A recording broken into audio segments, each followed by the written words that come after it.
ठीक है sir. Good morning students. जैसा कि आज का हमारा जो विषय है, आपके पाठ्यक्रम में जो पूरक पाठ्य पुस्तक है कृति का भाग 2, इसी से जो अंतिम अध्याय है हमारा, क्योंकि 2 अध्याय ये इसमें से सीबीएसई ने कट किए हुए हैं, तो अंतिम जो अध्याय रहता है इस पुस्तक से वो है साना साना हाथ जोड़ी। साना साना हाथ जोड़ी। अब सर्वप्रथम आप जो इसके रचयिता है यानी कि जो लेखिका है वो है मधु कांकरिया जी। मधु कांकरिया जी का जीवन वृत्तांत जान लीजिए। मधु कांकरिया का जो जन्म है सन 1957 में कोलकाता में हुआ। उन्होंने मधु जी ने कोलकाता विश्वविद्यालय से अर्थशास्त्र में एमए किया और यहीं से कंप्यूटर एप्लीकेशन में इन्होंने डिप्लोमा भी प्राप्त किया। इनके जो प्रमुख रचनाएं है पत्ता खौर उपन्यास है, सलाम आखिरी, खुले गगन के लाल सितारे, बीतते हुए, अंत में यीशु। अंत में यीशु इनका कहानी संग्रह है। उन्होंने कई सुंदर यात्रा वृत्तांत भी लिखे। मधु कांकरिया की रचनाओं में विचार और संवेदना की नवीनता मिलती है। समाज में व्याप्त अनेक ज्वलंत समस्याएं जैसे अपसंस्कृति, महानगर की घुटन और असुरक्षा के बीच युवा में बढ़ती नशे की आदत, लाल बत्ती इलाकों की पीड़ा आदि उनकी रचनाओं के मुख्य विषय रहे हैं। जो ये हमारे पाठ्यक्रम में जो आप रचना है यात्रा वृत्तांत के तौर पर कैसी विधा के रूप में ये यात्रा वृत्तांत है, तो इस यात्रा वृत्तांत का आप सार थोड़ा सा सार जान लीजिए ताकि आपको समझ आ सके कि लेखिका ने इसमें क्या बताया है। सर्वप्रथम साना साना हाथ जोड़े। साना साना हाथ का अर्थ होता है छोटे छोटे हाथ जोड़कर विनती करना, प्रार्थना करना। अब लेखिका ने इस पाठ में, इस यात्रा वृत्तांत में बताया है कि इस यात्रा वृत्तांत के माध्यम से लेखिका ने बताया कि यात्राओं से मनोरंजन, ज्ञान वर्धन यानी कि ज्ञान बढ़ता है, मनोरंजन की प्राप्ति होती है, ज्ञान बढ़ता है और जिन जगहों के बारे में हमें पता नहीं होता उनकी जानकारी हमें प्राप्त होती है और वहाँ के जो लोग हैं, वहाँ का जो रहन सहन है, खान पान है, उनकी जो बात शैली है, उनके बारे में हमें पता चलता है। कई बार हमें पता नहीं होता, वैसे ही हम यस कर देते हैं, हाँ जी मैं उधर गया था मुझे पता है। तो अज्ञात स्थलों की जानकारी के साथ साथ हमें वहाँ की भाषा और संस्कृति का भी पता चलता है। लेखिका बताती है कि जब वह महानगरों की भागम भाग से, जब लेखिका महानगरों की भागम भाग से या वहाँ की भाव शून्यता से क्या हो जाती है, उब जाती है, परेशान हो जाती है, तो लेखिका क्या करती है, दूर दूर की यात्राओं पर निकल पड़ती है, दूर दूर की यात्राएं करनी शुरू कर देती है। तो इस तरह से लेखिका ने बहुत सारी यात्राएं की और उन यात्राओं से उन्होंने बहुत सारा अनुभव प्राप्त किया। तो इसमें क्या बताया उन्होंने, उन्हीं यात्राओं के अनुभव को उन्होंने अपना यात्रा वृत्तांत में अपने शब्दों को बांध दिया। अपने शब्दों को किसमें बांध दिया, यात्रा वृत्तांत के रूप में बांध दिया। कैसे, जब वो यात्राएं करती थी और उन यात्राओं से जो कुछ भी उन्हें अनुभव होता था, जो कुछ भी वो गेन करते थे, प्राप्त करते थे, जो देखते थे, और इस तरह से भारतीय सिक्किम राज्य की जो राजधानी गैंगटोक है और उसके आगे हिमालय है, हिमालय की यात्रा का भी वर्णन इस अध्याय में लेखिका ने किया है। लेखिका ने क्या किया है, इस अध्याय में गैंगटोक और हिमालय की जो यात्रा है, हिमालय की जो यात्रा है उसके बारे में बताया है। और लेखिका ने आगे बताया है इस अध्याय में के माध्यम से जो मुख्य संदेश है वो क्या है कि लेखिका अपने सामाजिक दायित्वों के प्रति बहुत ही सजग है, एक्टिव है।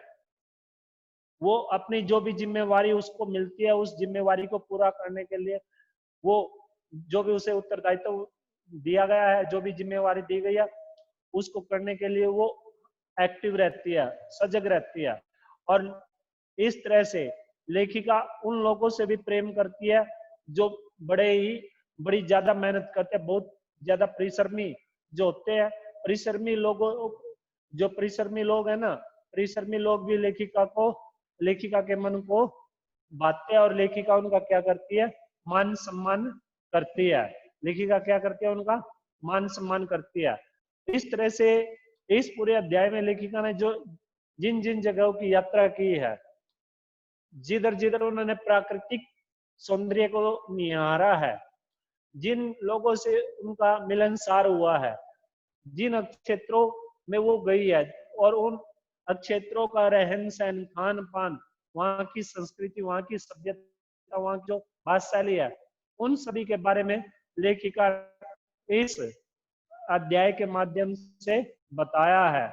और अंत में लेखिका ने बताया है कि सिक्किम में अधिकतर क्षेत्रों को जो टूरिस्ट स्पॉट बनाने का जो श्रेय जो दिया गया, अधिकतर जो सिक्किम में टूरिस्ट स्पॉट बनाए गए हैं, अगर वो जो टूरिस्ट स्पॉट जो बनाए गए हैं, वो उनका पूरा का पूरा अगर श्रेय जाता है, तो वो जाता है भारतीय आर्मी के कप्तान शेखर दत्ता जी को।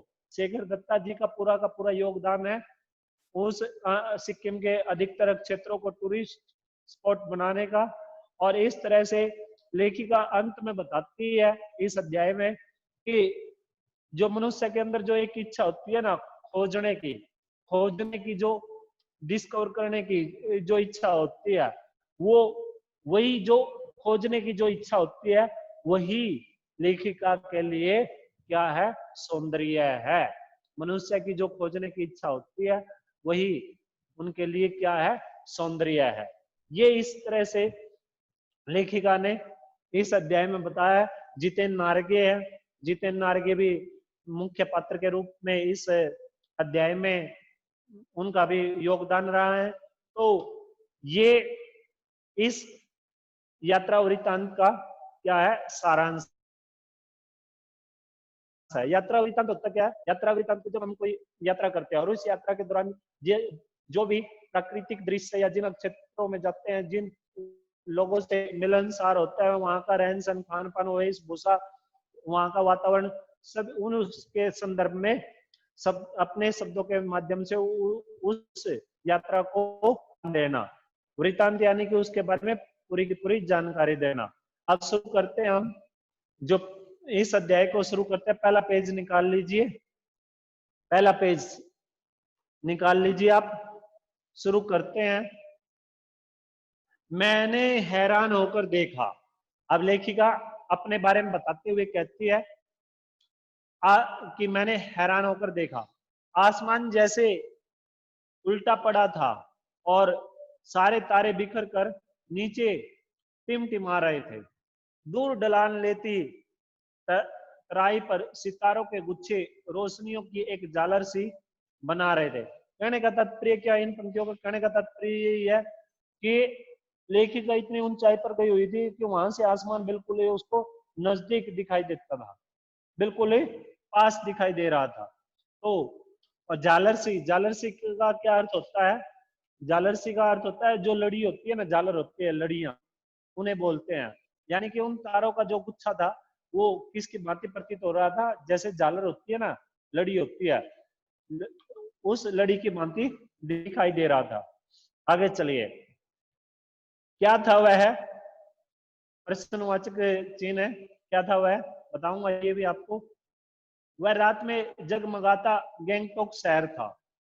इतिहास और वर्तमान के संधि स्थल पर खड़ा मेहनतकश बादशाह का वह एक शहर था जिसका सब कुछ सुंदर था, सुबह शाम रात। अब संधि स्थल क्या होता है, संधि स्थल होता है जहां मिलने की जो जगह होती है, मिलनसार करने की जो जगह होती है, उस जगह को क्या बोलते हैं, संधि स्थल बोलते हैं। यानी कि इसका शाब्दिक अर्थ ले तो क्या बनेगा, मिलन का स्थान, मिलने का जो स्थान होता है उसको संधि स्थल बोलते हैं। और अब ये जो पंक्ति है ना, इसमें मेहनतकश बादशाह का वह एक ऐसा शहर था जिसका सब कुछ सुंदर था, सुबह शाम रात। अब इस पंक्ति को आप अंडरलाइन करें, बहुत महत्वपूर्ण है, इसमें से क्वेश्चन बन जाएगा।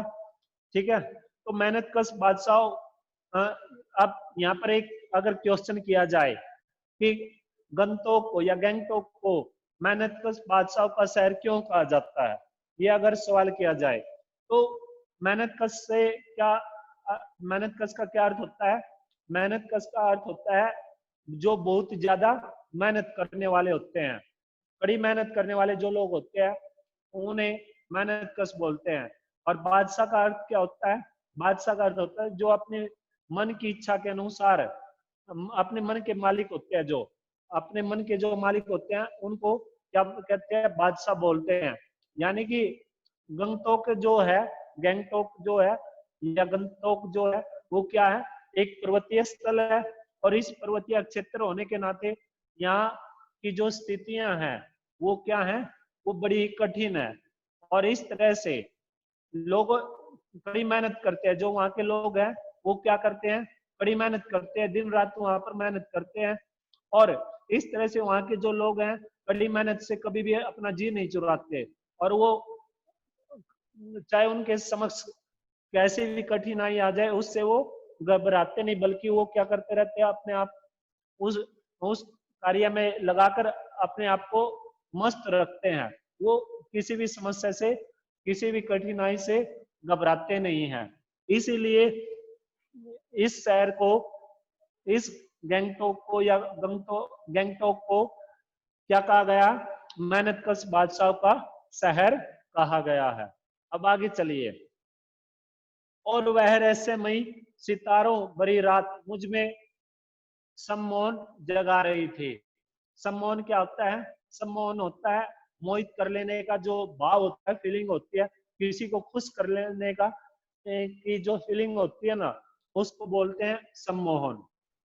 यानी कि अपनी ओर खींचने के, मोहित करना, खुश करना। आगे चलिए। कुछ इस कदर कि उन जादू भरे अक्षरों में मेरा सब कुछ स्थगित था, अर्थहीन था। मैं, मेरी चेतना, मेरा आसपास, मेरे भीतर बाहर सिर्फ शून्य था, और थी अतीन्द्रियता में डूबी रोशनी की वह जादुई झालर। अब देखिए स्थगित क्या होता है? स्थगित होता है कुछ समय के लिए रोक देना, ठहरा हुआ, उस टाइम के लिए उस उस काम को रोक देना, वो क्या होता है? स्थगित। यानी कि कुछ समय के लिए रोक देना। और अतीन्द्रियता, अतीन्द्रियता क्या होता है? इंद्रियों से परे जाने का जो भाव होता है, जो फीलिंग्स होती है, उनको क्या बोलते हैं? अतीन्द्रियता बोलते हैं। आगे चलिए। धीरे धीरे एक उजास उस शून्य से फूटने लगा। उजास क्या होता है? उजास होता है प्रकाश, उजाला, रोशनी। फूटने लगा। एक प्रार्थना होठों को छूने लगी। साना साना हाथ जोड़ी। गर्दुए प्रार्थना। गर्दुए प्रार्थना क्या होती है? गर्दुए प्रार्थना होती है नेपाली भाषा में जो प्रार्थना की जाती है उसे गर्दुए प्रार्थना बोलते हैं। क्या बोलते हैं उसे? गर्दुए प्रार्थना। यानी कि जो नेपाली भाषा में लेखिका ने सुबह उठकर जो प्रार्थना की, नेपाली भाषा में सुबह उठकर जो लेखिका ने प्रार्थना की, उसको क्या बोलते हैं? गर्दुए प्रार्थना बोलते हैं। हामरो जीवन तिमरो कोसेली, अर्थात छोटे छोटे हाथ जोड़कर प्रार्थना कर रही हूं कि मेरा सारा जीवन अच्छाइयों को समर्पित हो। आज सुबह की प्रार्थना के ये बोल मैंने एक नेपाली युवती से सीखे थे। अब लेखिका क्या बताती है कि इस तरह से जो मैंने बोलना सीखा ना, वो सुबह सुबह एक नेपाली युवती ऐसे ही प्रार्थना कर रही थी, हामरो जीवन तिमरो कोसेली। तो ये इस तरह के जो बोल लेखिका ने उन्हीं से सीखे थे। आगे चलिए। सुबह हमें युमथांग के लिए निकल पड़ना था, और आंख खुलते ही मैं बालकनी की तरफ भागी। यहाँ के लोगों ने बताया था कि यदि मौसम साफ हो तो बालकनी से भी कंचनजंगा दिखाई देती है। अब जो कंचनजंगा है ना, हिमालय में जो एक बहुत ही ये सुंदरता से भरी हुई जगह है कंचनजंगा। तो ये कंचनजंगा के बारे में आप एसएस में पढ़ते हो। तो इस कंचनजंगा जो नामक जगह है, इसके बारे में भी इसमें बहुत कुछ लेखिका ने बताया है। हिमालय की तीसरी सबसे बड़ी चोटी कंचनजंगा पर मौसम अच्छा होने के बावजूद आसमान हल्के हल्के बादलों से ढका था। पिछले वर्ष की ही, अगला पेज निकाल लीजिए, आगे का पेज निकाल लीजिए आप। पिछले वर्ष की ही तरह इस बार भी बादलों के कपाट ठाकुर जी के कपाट की तरह बंद हो रहे हैं। कपाट क्या होते हैं? कपाट होता है दरवाजा। कपाट क्या होता है? दरवाजा। और ठाकुर जी के कपाट की तरह बंद ही रहे। यहाँ पर जो ठाकुर है, ठाकुर से अभिप्राय भगवान से है, ईश्वर से, परमपिता परमात्मा से है। और अलग अलग क्षेत्रों में ठाकुर का अलग अलग अर्थ होता है, लेकिन यहाँ पर परमपिता परमात्मा से है। कंचनजंगा न दिखनी थी, न दिखी, और सामने ही रकम रकम, रकम रकम क्या होता है? अलग अलग प्रकार के रंग बिरंगे इतने सारे फूल दिखाई पड़े कि लगा फूलों के बाग में आ गई हूं। कौन बताती है ये बातें? लेखिका। बहरहाल गैंगटोक से 149 किलोमीटर की दूरी पर युमथांग था। युमथांग यानी कि घाटियां। सारे रास्ते हिमालय की गहनतम, गहनतम यानी कि सबसे गहरा, गहनतम घाटियां और फूलों से लदी वादियां मिलेंगे। और फूलों से लदी क्या मिलेंगे? वादियां मिलेंगे। आपको ड्राइवर कम गाइड जितेन नार्गे मुझे बता रहा था, क्या वह बर्फ मिलेगी? मैं बचकाने उत्साह से पूछने लगती हूँ। अब ड्राइवर कम गाइड ज्यादा से क्या अभिप्राय है? इससे अभिप्राय यही है कि वो जो जितेन नार्गे था वो चालक भी था और वो गाइड भी किया करता था, यानी कि वो मार्गदर्शक भी क्या करता था, वो रास्ता भी बताता था, गाइडलाइन भी देता था। तो वो दोनों काम करता था, यही इसका अर्थ है। आगे चलिए चलिए। तो जगह जगह गदराई पाइन और दूपी, गदराई पाइन और दूपी के खूबसूरत नुकीले पेड़ों का जायजा लेते हुए हम पहाड़ी रास्तों पर आगे बढ़ने लगे कि एक जगह दिखाई दी। एक कतार में लगी सफेद सफेद बौद्ध पताकाएं। अब इसका अर्थ जान लीजिए। गदराए, गदराए क्या होता है? गदराए होता है बरी हुई जो पाइने होती है, जो पाइपें होती हैं। और ये क्या है? इसका जो जायजा, जायजा का अर्थ क्या होता है? उर्दू शब्द है। जायजा का अर्थ होता है अनुमान और अनुभव करके कोई किसी चीज का अंदाजा लगाना। अब इसमें ये है ना, जो बौद्ध पताका है, बौद्ध पताका है किस चीज का संकेत देती है? ये भी क्वेश्चन बनेगा इसमें। आगे चलिए। किसी ध्वज की तरह लहराती शांति और अहिंसा का ये प्रतीक, ये पताका है जिन पर मंत्र लिखे हुए थे। नार्गे ने बताया यहाँ बुद्ध की बड़ी मान्यता है। इसकी बड़ी मान्यता है बुद्ध की। जब भी किसी बुद्धिस्ट की मृत्यु होती है, उसकी आत्मा की शांति के लिए शहर से दूर किसी भी पवित्र स्थान पर 108 श्वेत पताकाएं फहरा दी जाती हैं। 108 श्वेत पताकाएं, श्वेत यानी कि सफेद रंग के पताकाएं जो होती हैं। ये जो पंक्तियां हैं ये अंडरलाइन कर लीजिए, किस चीज का प्रतीक है, कैसे है। नहीं, इन्हें उतारा नहीं जाता, इन्हें उतारा नहीं जाता है। ये धीरे धीरे अपने आप ही नष्ट हो जाती हैं। कई बार किसी नए कार्य की शुरुआत में भी ये पताके लगा दी जाती हैं। यानी कि दूसरा जो इससे अर्थ निकलता है श्वेत पताकों से, वो क्या है? इस पंक्ति को भी अंडरलाइन करें कि किसी नए कार्य की शुरुआत, अगर कोई नया काम करना है तो ये जो श्वेत पताका है ये उस नए काम करने का भी क्या है? एक प्रतीक है। और दूसरा प्रतीक क्या है? जब भी किसी बुद्धिस्ट की मृत्यु हो जाती है तो ये उसका भी प्रतीक है, और नए काम करने का भी ये क्या है? प्रतीक है। पर वे रंगीन होती है, लेकिन इन में अंतर होता है। नए काम के लिए जो पताकाएं फहराई जाती थी ना, वो थोड़ी सी क्या होती थी, वो उनसे अलग होती थी। वो कैसी होती थी, वो रंगीन पताकाएं होती थी। लेकिन जो जब भी किसी बुद्धिस्ट की मृत्यु होती, वो सफेद रंग की पताकाएं होती थी। तो ये अंतर है इन दोनों में। चलिए आगे चलिए। नार्गे बोलता जा रहा था और मेरी नजर उसकी जीप में लगी दलाई लामा की तस्वीर पर टिकी हुई थी। कई दुकानों पर भी मैंने दलाई लामा की ऐसी तस्वीर देखी थी। हिचकोले खाती हमारी जीप थोड़ी और आगे बढ़ी। हमारी जीप थोड़ी और आगे बढ़ी।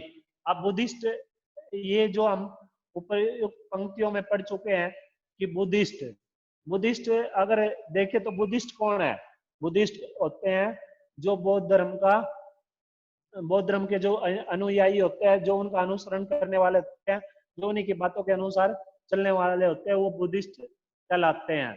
वो क्या कहलाते हैं? बुद्धिस्ट कहलाते हैं। चलिए आगे चलिए, आप वहीं पर आ जाइए। जितेन बताने लगा, इस जगह का नाम है पविलोंग स्टॉक। यहाँ गाइड फिल्म की शूटिंग हुई थी। तिब्बत के चिस के बमसन ने लेपचाओ के सोमेन से कुंजतेक के साथ संधि पत्र पर यही हस्ताक्षर किए थे। एक पत्थर यहाँ स्मारक के रूप में भी है। लेपचा और भूटिया सिक्किम की इन दोनों स्थानीय जातियों के बीच चले सुदीर्घ बहुत लंबा झगड़ों के बाद शांति वार्ता की शुरुआत स्थल, यानी कि एक पत्थर जो स्मारक के रूप में है ना, वहां पर ये जो लेपचा और भूटिया सिक्किम की ये दोनों स्थानीय जाति है, इनके बीच जो एक बहुत ही लंबी लड़ाई हुई थी, लेकिन जब इनके बीच में समझौता हुआ तो ये एक वहां पर क्या दे दिया गया, चेन के रूप में, एक स्मारक के रूप में वहां पर स्थापित कर दिया गया, ताकि ये बात आने वाली युवा पीढ़ी को ये इससे पता चल सके कि ये किस चीज का प्रतीक है।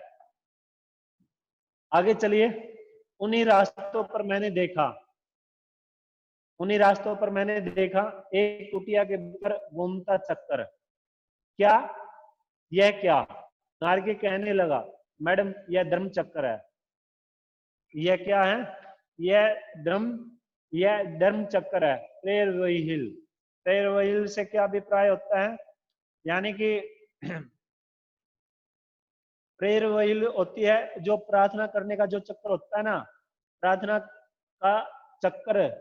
प्रार्थना के चक्कर को ही प्रेयर व्हील बोलते हैं। इसको घुमाने से सारे पाप धुल जाते हैं। अब इस धर्म चक्र के बारे में बताया गया है कि इसको घुमाने से क्या होता है। कौन बताता है ये बातें? कौन कहता है? जितेन नार्गे किसको बता रहे हैं? लेखिका को बता रहे हैं कि इसको घुमाने से सारे पाप धुल जाते हैं। क्या? चाहे मैदान हो या पहाड़, तमाम वैज्ञानिक प्रगतियों के बावजूद इस देश की आत्मा एक जैसी, लोगों की आस्थाएं, विश्वास, अंधविश्वास, पाप पुण्य की अवधारणाएं और कल्पनाएं एक जैसी। अवधारणाएं क्या होते हैं? अवधारणाएं होते हैं मानसिक स्वरूप या मानसिक जो सोच होती है, जो विचार होते हैं, उनको अवधारणाएं बोलते हैं। उन्हें क्या बोलते हैं? अवधारणाएं। अगला पेज निकाल लीजिए, पेज नंबर 19 पे आ जाइए आप। रफ्ता रफ्ती धीरे धीरे हम ऊंचाइयों पर बढ़ने लगे। बाजार, लोग और बस्तियां पीछे छूटने लगे। अब परिदृश्य से चलते चलते, परिदृश्य क्या होता है? परिदृश्य होता है जो नजारा होता है, यानी कि जो बहुत ही सुंदर जगह होती है, उसको परिदृश्य बोलते हैं। परिदृश्य से चलते चलते स्वेटर बुनती नेपाली युवतियां और पीठ पर भारी भरकम कार्टून ढोते बोने से, यानी कि बोने से छोटे छोटे से, बोने से दिखते बहादुर नेपाली ओझल हो रहे थे। ओझल होना ये भी मुहावरा है, ओझल होना, दिखाई न देना। यानी कि धीरे धीरे वो दिखाई नहीं दे रहे थे, आंखों की दृष्टि से वो क्या हो रहे थे, दूर हो रहे थे। अब नीचे देखने पर घाटियों में ताश के घरों की तरह पेड़ पौधों के बीच छोटे छोटे घर दिखाई दे रहे थे।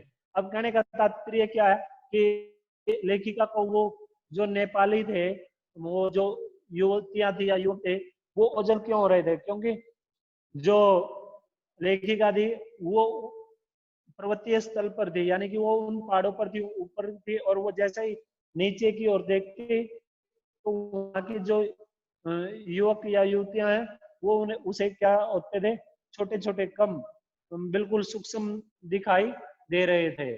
और जब भी हम ऊंचाई से नीचे की ओर देखते हैं तो क्या होता है कि हमें वो जो चीज है या कोई भी वस्तु है, कोई भी व्यक्ति है, वो क्या दिखाई देता है, थोड़ा उसका वो छोटा दिखाई देता है। अब आगे चलिए। अब नीचे देखने पर घाटियों में ताश के घरों की तरफ पेड़ पौधों के बीच छोटे छोटे घर दिखाई दे रहे थे। हिमालय भी अब छोटी छोटी पहाड़ियों के रूप में नहीं, वरन अपने विराट रूप, विराट क्या होता है, बहुत बड़ा, बहुत विशालकाय रूप, क्या होता है विराट, विशालकाय रूप। अगर विराट रूप एवं वैभव के साथ वैभव के साथ सामने आने वाला था। वैभव होता है धन दौलत के साथ, वो धन दौलत के साथ सामने आने वाला था। न जाने कितने दर्शकों, यात्रियों और तीर्थाटानियों का काम्य हिमालय, पल पल परिवर्तित हिमालय। परिवर्तित क्या होता है, जो बदला हुआ होता है उसको क्या बोलते हैं, परिवर्तित बोलते हैं। और काम्य क्या होता है, काम्य होता है मन की जो इच्छा होती है, जिसकी कामना की जाए, यानी कि मन में जैसी इच्छा पैदा करे ना वैसी ही हो जाए, उसे बोलते हैं काम्य। उसे क्या बोलते हैं, काम्य। आगे देखिए लेखिका क्या बताती है। और देखते देखते रास्ते वीरान, संकरे और जलेबी की तरह घुमावदार होने लगे थे। आज वीरान क्या होता है, सुनसान, जहां पर किसी प्रकार की कोई भी आवाज ना हो, शोर शराबा ना हो। और संकरे क्या होते हैं, टेढ़े मेढ़े। संकरे क्या होते हैं, टेढ़े मेढ़े। हिमालय बड़ा होते होते विशालकाय होने लगा।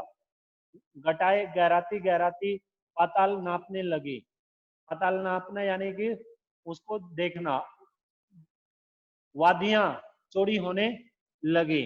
वादियां चौड़ी होने लगी। वादियां क्या होती है, वादियां जहां जल धाराएं बहती हैं, जहां जल की धाराएं बहती हैं उन्हें क्या बोलते हैं, वादियां बोलते हैं। या पर्वतों के बीच का विस्तृत बाग, या पर्वतों के बीच का जो फैला हुआ बाग होता है ना उसको वादियां बोलते हैं। या फिर क्या ले सकते हैं, जहां ऐसा बाग, पर्वतों के बीच का ऐसा बाग जहां पर जल धाराएं बहती है उसको वादियां बोलते हैं। क्या बोलते हैं, वादियां। चौड़ी होने लगी, बीच बीच में करिश्मे की तरह रंग बिरंगे फूल शिद्दत से मुस्कुराने लगे। शिद्दत क्या होता है, शिद्दत होता है तेजी से, तीव्रता से। शिद्दत क्या होता है, उर्दू शब्द है, तीव्रता से मुस्कुराने लगे। उन भीमकाय पर्वतों के बीच और घाटियों के बीच ऊपर बने संकरे कच्चे पक्के रास्तों से गुजरते यूं लग रहा था जैसे हम किसी सघन हरियाली वाली गुफा के बीच हिचकोले खाते निकल रहे हों। आगे आ जाइए, अगले पेज पे आ जाइए आप।